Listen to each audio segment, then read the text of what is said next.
Hello, today we are going to talk about graphing logarithmic functions, and logarithms are really new for you, but we're going to connect it to exponentials, which is something you're more familiar with. So that's going to be the strategy of the day. If you have your little transparency graph that we used when we did inverses, we're going to use that again today. So if you could get that out, that would be great. And if you have a little piece of graph paper to tape in your notes, that would be great too. For when we get to the sketching of this. So anyway, let's start with something familiar. We already know about exponential functions. We've talked about what those graphs look like. So for this, we are going to use as an example y equals 2 to the x power. And just so we have something to talk about, let's plug in some numbers into this. So this is old news. You've done this before. So if I put a 0 in for x, what's 2 to the 0 power? Well, anything to the 0 power is always 1. If I put a 1 in for x, what's 2 to the first power? That would be 2. If I put a 2 in for x, what's 2 squared? That would be 4. If I put a 3 in for x, what's 2 to the third power? That would be 8. And let's put some negatives in as well. If I put a -1 in for x, a negative exponent makes you take the reciprocal, flip it upside down, so that would be 1/2. If I put in a -2, I would get 1/4. And if I put in a -3, I will get 1/8. So that's old news. You've graphed those before. I have a graph already made of it. Let me pull this for you guys.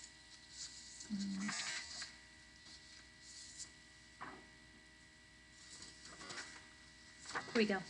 So I have this graphed on my transparency. I'm just putting something behind it so you can see it. So here's our graph of the exponential function y equals 2 to the x. If you recall, we had an asymptote over here. It meant it was getting close to the line where y equals 0, but it didn't actually touch it, okay? So that's old news. We are going to connect that to what we are now learning about with logarithms. And the thing that I want to point out is the sentence that I have here at the top of your notes. So write this down. This is the key idea to remember how exponentials and logarithmic functions connect to each other. They're inverses of each other. So we've talked about inverses this semester. Inverses, what do we do to find an inverse function? Do you remember?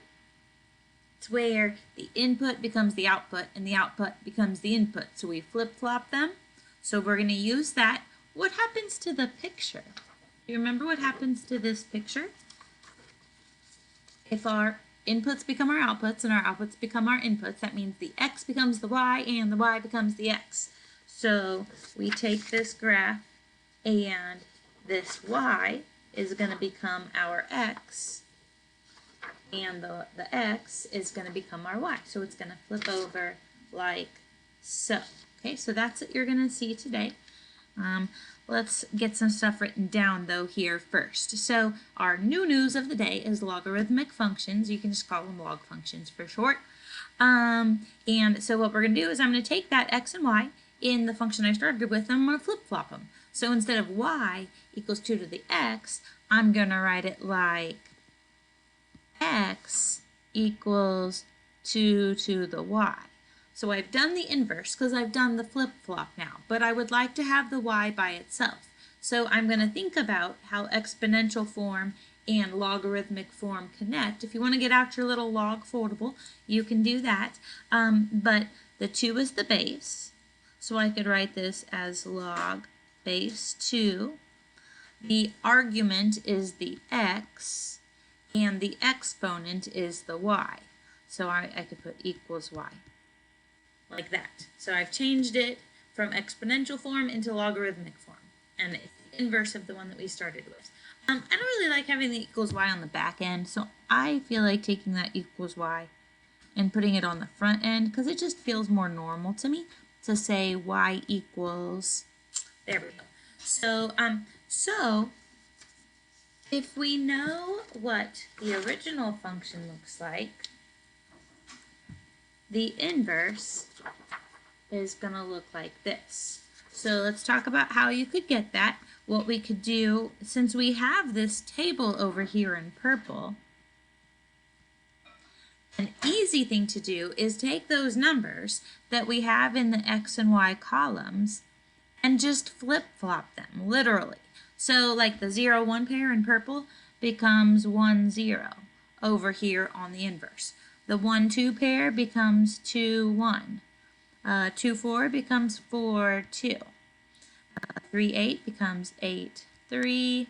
Negative 1/2 becomes 1/2, negative 1. All I'm doing is flip-flopping literally the x's with the y's. That's a nice easy way, a low tech way of doing an inverse. And 1/8 is negative 3. Okay, so this is our new family of functions. This is what a log function is basically going to look like. You're going to see variations of it based on what the base is. If there's anything added or subtracted, it could get stretched out or compressed, things like that. But this is the basic function. And it's okay with me if you don't memorize what this looks like, as long as you know this one. And so you know the exponential one. And then if you know that you have to flip that to find the logarithmic function shape, then that's enough knowledge for me about these. But let's get a graph of this in our notes. So let's see here. Let's put a new page. This is where you want to put your little graph paper in.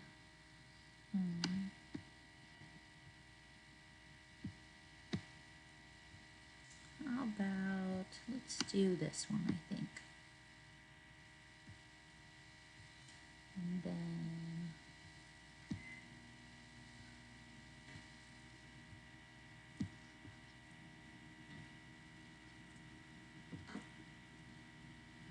where did it go?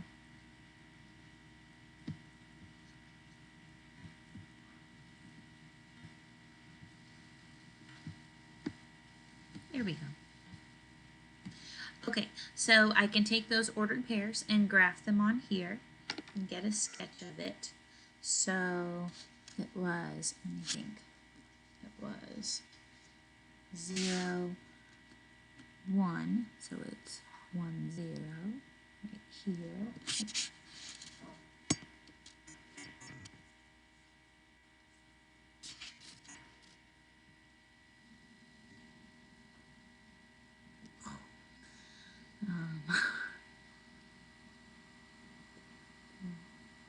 Two, 1, 4, 2, 8, 3. Okay. Oh my goodness, that is terrible. Oh my goodness. Okay, change of plans. Let me pull up Desmos real quick because that's terrible.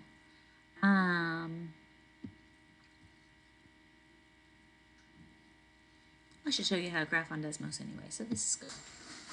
I meant for this to happen. Okay, y equals, okay, so to get to logarithms on here, I have to show the keyboard and go over to functions on the far side there. And then let me think, what menu is that in? I think it's in miscellaneous. Yep, there it is. So there's log. We talked about if they don't name the base, then that's meaning base 10. I see above that ln. Do you remember what that stands for? ln, natural logarithm. And we want this one because I want to use a different base here. I want a base 2 of x. So there's how you graph it on Desmos. So let's talk about some features of this thing. Make this a little bigger so we can see this. So I wonder if we could find like what the domain would be, what the range would be, things like that on this. So let's talk about domain first. Domain is how far left and right this goes. Okay, so if I go to the right, keep going to the right, keep going to the right, it's still going, it's still going, it's still going. Okay, so it keeps going to the right. So that would be to positive infinity. However, to the left, something weird happens. This does not go forever to the left because as it's getting close to 0, do you see it nosediving here? It is like there is a barrier at the line where x equals 0, and it is not going to pass that line. It like nosedives and it gets close to it. And you might think, oh, it's actually touching it there. But if I spread this out, oh, nope, there's still a gap. So it doesn't actually go by that. So let's put some, oh wait, I need to go over here. Ignore that picture. You draw a sketch from Desmos on there so it looks better than mine. And let's just write down some characteristics here. So the domain on this would go from 0 to infinity. Does it ever actually get to an x value of 0? See that nosedive part there? Doesn't actually get there. And you never actually get to infinity. So there's an open circle on that side, or an open parentheses on that side as well. And it has to do with the asymptote that we saw in the original. Do you remember this original? How we had an asymptote happening here? Well, that asymptote is becoming an asymptote here when we've done the inverse. So there's that. What about the range of this thing? If I want to look at the range, that's how high and how low this logarithmic function goes. So let me pull this up again. Oops. There it is. So I wonder how low it goes. How low do you think that goes? Keeps going, keeps going, keeps going. Okay, so it goes down forever. What about up? Still going up a little bit. It's not going up really fast, but it is continuing to go up. Okay, so it goes up forever as well. So that means we have a range from negative infinity to positive infinity for that. Now for end behavior, it's a little interesting to talk about end behavior on this.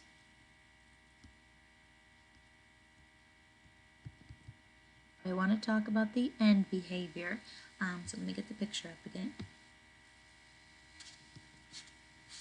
Okay, so let's talk about as we go to the right.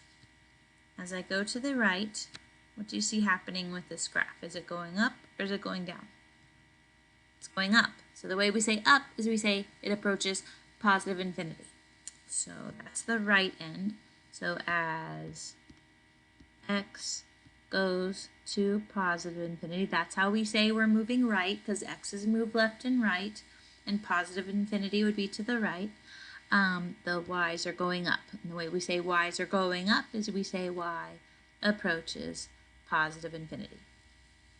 And then on the other end, we have something weird happening. So as x approaches, let me get our picture back up here. Okay, so on this one, it's kind of weird for the end behavior. We can't go way over here. There's nothing over there, okay? Because we had this graph taking a nosedive as we were getting close to the y-axis here, which is the line x equals 0.